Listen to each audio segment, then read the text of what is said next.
Assalamualaikum warahmatullahi wabarakatuh. Perkenalkan, nama saya Zahwa Alfira Nur Fatimah dengan NIM 213209115 dan teman saya Disnatalis Fitriana Salsabila dengan NIM 213209095. Kami dari kelompok 3 akan membahas tentang smart card.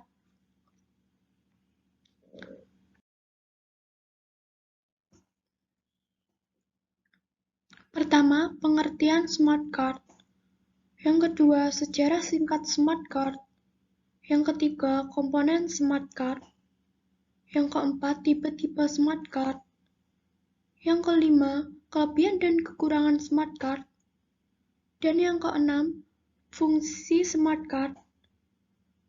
Ketujuh dan terakhir, cara kerja smart card.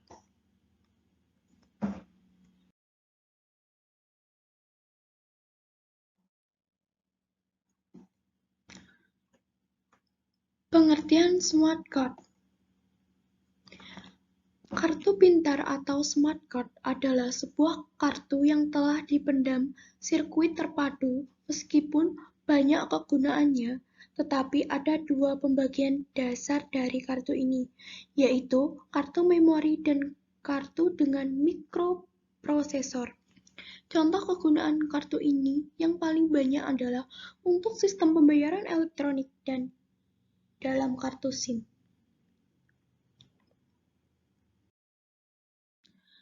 Dan selanjutnya, sejarah singkat smart card. Kartu pintar ditemukan dan dipatenkan pada tahun 1970-an. Ada beberapa perselisihan tentang siapa penemu asli kartu ini, termasuk Jürgen Detolf dari Jerman, Arimura dari Jepang, dan Roland Moreno dari Prancis. Penggunaan massal pertama kali dari kartu ini adalah untuk pembayaran telepon di Prancis pada tahun 1983. Dia mematenkan ciptaannya yang hanya terbatas penggunaannya, hanya di Jepang saja, dan pembuatannya harus dengan lisensi Arimura pada tahun 1974 sampai 1706. Roland Moreno di Prancis membuat hak paten beberapa aspek fungsional smart card dengan menjual lisensinya ke perusahaan bernama Bull dan perusahaan lain. Lalu Bull mengembangkan aspek mikroprosesor di smart card dan memegang lisensi teknologi yang berhubungan dengan mikroprosesor smart card. Gambar berikut adalah ilustrasi dari smart card.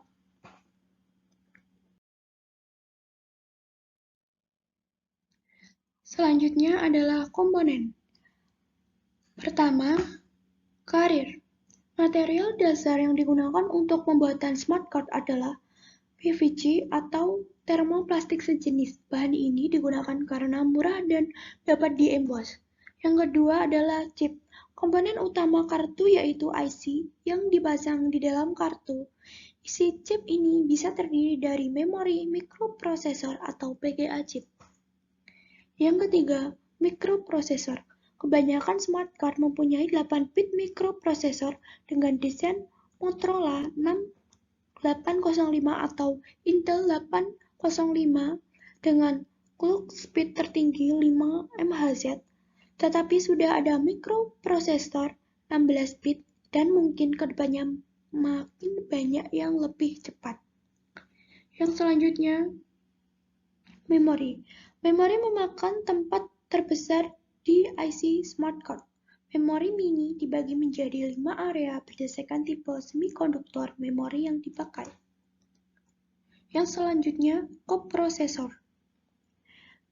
Bagian chip yang digunakan untuk melakukan operasi aritmatika dalam fungsi kriptografi seperti enkripsi, DES, atau RSA. Yang selanjutnya, memori management. Digunakan untuk mengontrol memori dan menyediakan proteksi hardware dari akses yang tidak valid. Proteksi ini menggunakan metode hierarki file data. Yang selanjutnya, I/O. Mikroprosesor smart card menggunakan single bidirectional serial input-output interface. Metode ini sesuai dengan standar ISO 78163 tentang protokol komunikasi. Yang selanjutnya, kontak. Kontak card mempunyai kurang lebih 8 titik kontak. Posisinya dan desainnya disesuaikan dengan ISO 78162.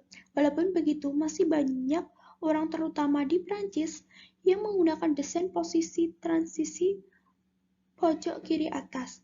Kontak ini dibuat dari emas atau bahan berkonduksi lainnya. Kontak ini dihubungkan dengan chip dari kabel yang sangat tipis. Selanjutnya, antena.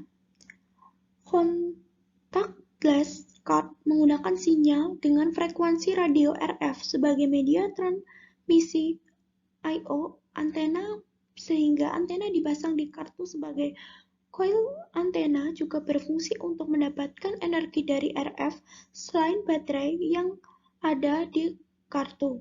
Sinyal yang digunakan mempunyai frekuensi 135 kHz atau 1356 MHz.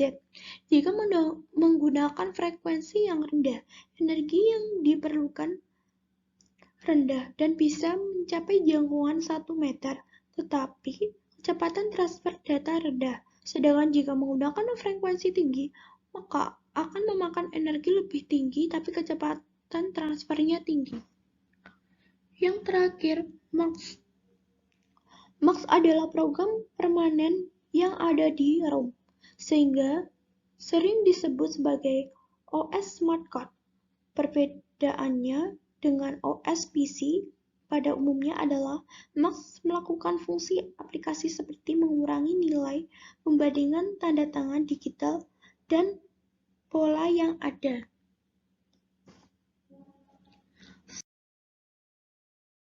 Selanjutnya, tipe-tipe smart card.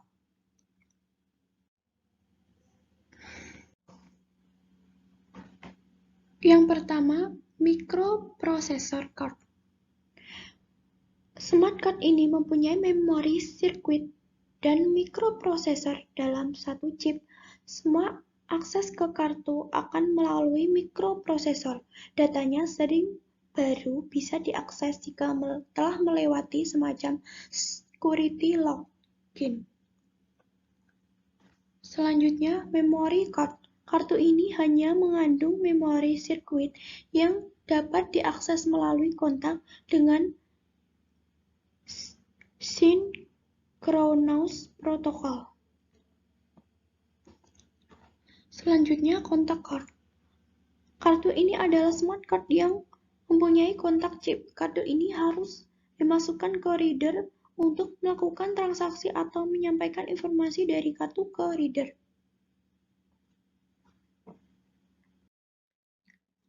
Selanjutnya, contactless card.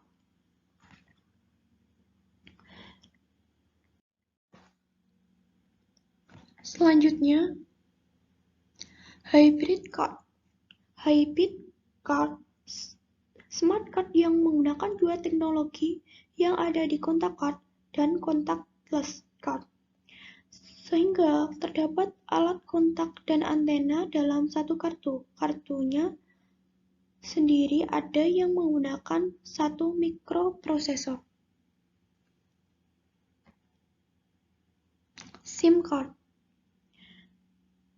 Smart card kecil dan dapat diprogram berisi kunci identitas subscriber ke layanan seluler. Kunci ini digunakan untuk identitas ke digital mobile service dan jenis layanan yang dipakai. Selanjutnya, RUIM card. Smart card yang fungsinya sama dengan SIM card, tetapi untuk telepon dengan teknologi CDMA. Kartu ini memungkinkan komunikasi antar kedua jaringan. Yang terakhir, USIM card. Pengembangan dari SIM card yang akan digunakan di teknologi jaringan 3G. Kartu ini akan dimasukkan di peralatan 3G dan digunakan untuk autentifikasi jaringan dan fungsi lainnya.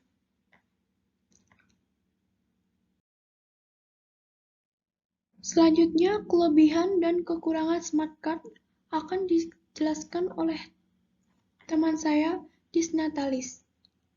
Kelebihannya yang pertama yaitu perlindungan data dari pihak-pihak yang tidak bertanggung jawab. Yang kedua, keamanan menyimpan data. Yang ketiga, pengkopian smart card lebih sulit dilakukan karena mempunyai nomor seri yang berbeda tiap kartunya. Yang terakhir, keamanan menggunakan sistem kunci simetris dan sistem kunci publik. Untuk kekurangannya, yang pertama, normal card holder yang berusaha mencoba melakukan hal-hal yang tidak sesuai dengan prosedur sistem. Yang kedua, cardless card holder yang sering menghilangkan atau merusak kartu atau mesin terminal.